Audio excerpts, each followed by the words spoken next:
Hey, Steven here from Leadjetty.com. In this video, I'm going to show you how to connect other apps to Leadjetty and then how to set up actions based on responses you get from your visitors. So to configure this, we're going to have to go into a section of Leadjetty that we have not looked at yet, which is Properties.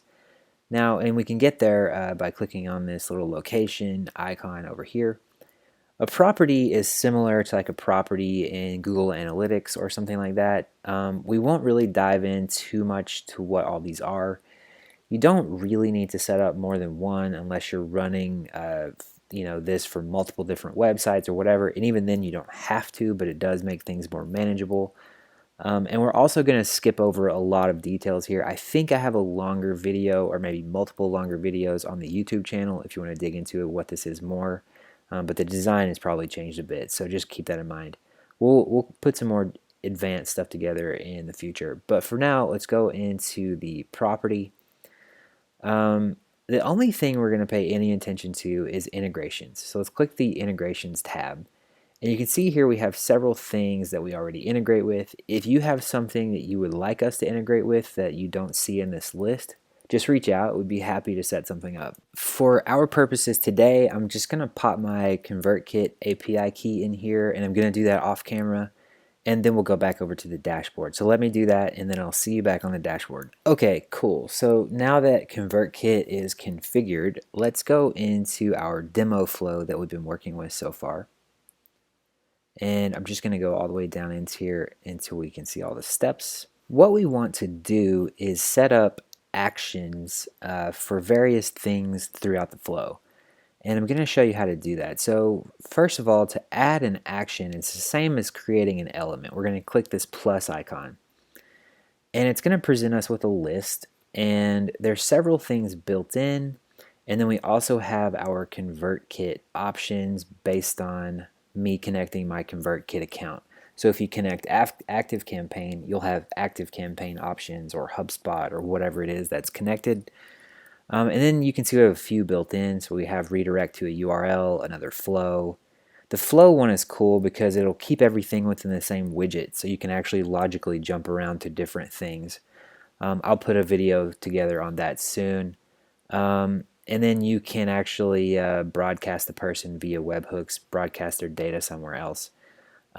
Eventually that's going to be in our top level plan, but for now it's open, and if you're in early, we'll work something out. But in any case, what I want to do is add an email subscriber to ConvertKit on step 2 here. As soon as we get their first name and email, we're adding them to ConvertKit. And it's going to prompt me to choose a form. Now this is all of my random stuff that I have in my ConvertKit account, so I'm just going to put here a form for LJ testing, and we'll click next.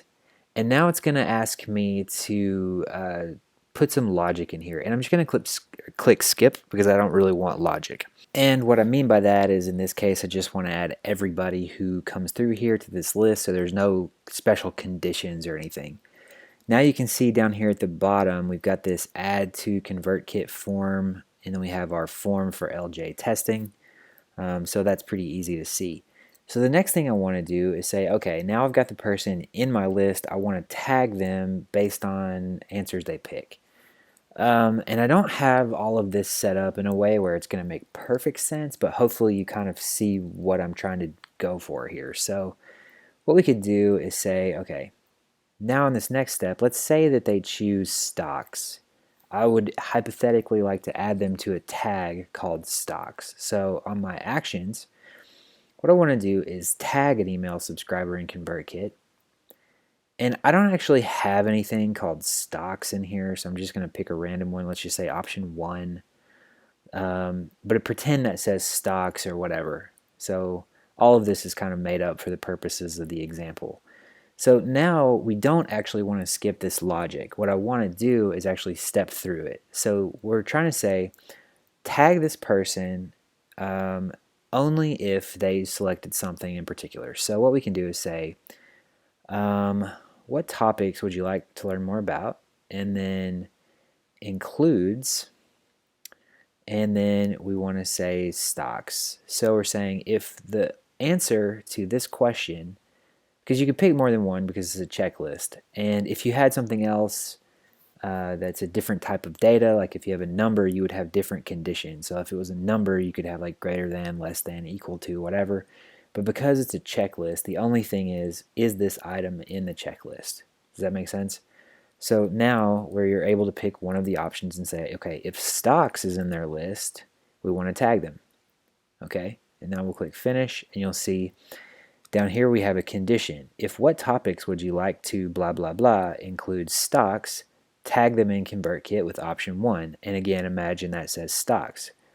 So now we can do the same thing for budgeting. So I'll do one more and then we will just kind of wrap this video up.